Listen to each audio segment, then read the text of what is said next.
Halo semua, perkenalkan nama saya Julia Angelika bersama rekan-rekan saya bernama Aulia Putri, Keisha Sekar, Jihan Sabrina, Syifa Alia, dan Zara Alfia. Kami dari kelompok Grow Up. Saya bersama rekan-rekan saya akan mempresentasikan tentang prosedur produksi televisi.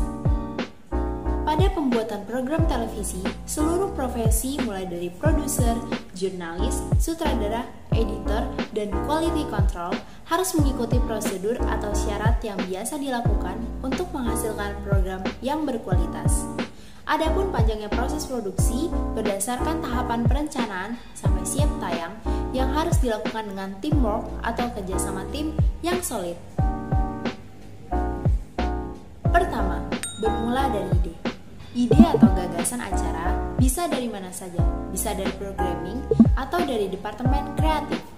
Disinilah produser sudah mulai bekerja. Ia mendiskusikan perihal konten acara dengan tim kreatif.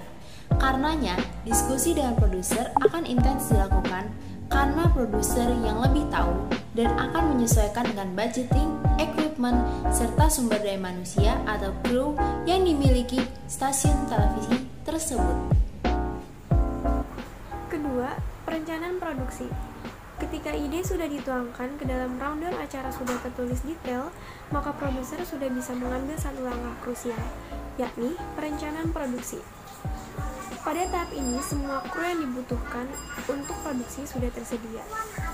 Seberapa banyak kru yang dibutuhkan akan disesuaikan dengan besar kecilnya suatu produksi.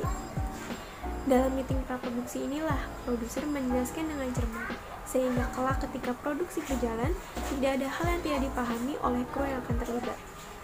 Yang ketiga, departemen kreatif. Jauh sebelum presentasi produser di hadapan masing-masing perwakilan departemen, produser akan terlibat diskusi dengan tim kreatif. Ide atau gagasan yang sebetulnya bisa datang dari siapa saja, bahkan bisa jadi usulan dari departemen programming diolah sedemikian rupa oleh tim kreatif. Keempat, menyusun budget produksi. Menyusun budget produksi seringkali bukan merupakan tugas dari produser televisi. Ia hanya menyesuaikan berdasar budget yang telah dianggarkan oleh bagian keuangan. Bagaimana departemen finansial ini bisa menganggarkan sebuah produksi televisi? Biasanya mereka sudah memiliki semacam platform anggaran produksi berdasar tipe acara. Walaupun sebelum budgeting itu benar-benar dirilis dengan persetujuan direktur keuangan, biasanya ada hitungan-hitungan di mana hal tersebut sudah dipresentasikan sebelumnya oleh eksekutif produksi. Inilah bagian paling esensial dalam pembuatan acara televisi. Baik buruknya sebuah acara televisi sebetulnya bisa dilihat dari bagaimana persiapan dalam praproduksi. Karena sebenarnya lebih dari 50% dari proses pembuatan acara televisi ada pada tahapan praproduksi ini. Yang ketujuh, produksi. Jika semua persiapan sudah dijalankan dengan baik, saat praproduksi, sebetulnya saat produksi bukanlah hal yang sulit. Set baik studio maupun non-studio harus sudah siap untuk digunakan syuting. Nah, di dalam syuting ini terdapat dua jenis tipe tayang, yakni siaran langsung ataupun tapping, tunda. Nah, dalam siaran langsung, tidak boleh ada sedikit pun kesalahan. Namun demikian, dalam siaran tunda ataupun tapping, sebisa mungkin presisi sesuai dengan rundown yang telah dibuat. Hal ini untuk memudahkan pada saat penyuntingan gambar di tahap berikutnya, yaitu pasca produksi. Yang kedelapan, pasca produksi. Pasca produksi merupakan gerbang terakhir dari pembuatan acara televisi. Materi hasil syuting diberikan kepada departemen pasca produksi. Produser akan bekerja sama dengan editor.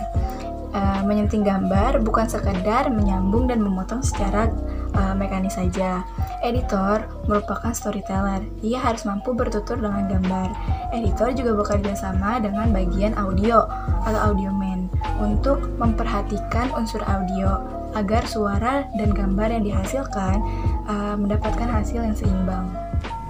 Sekian presentasi dari kami, kurang lebihnya mohon maaf. Jika kalian suka dengan video ini, kalian bisa like, komen, dan share video kami. Semoga bermanfaat. Oh, hayu, ya.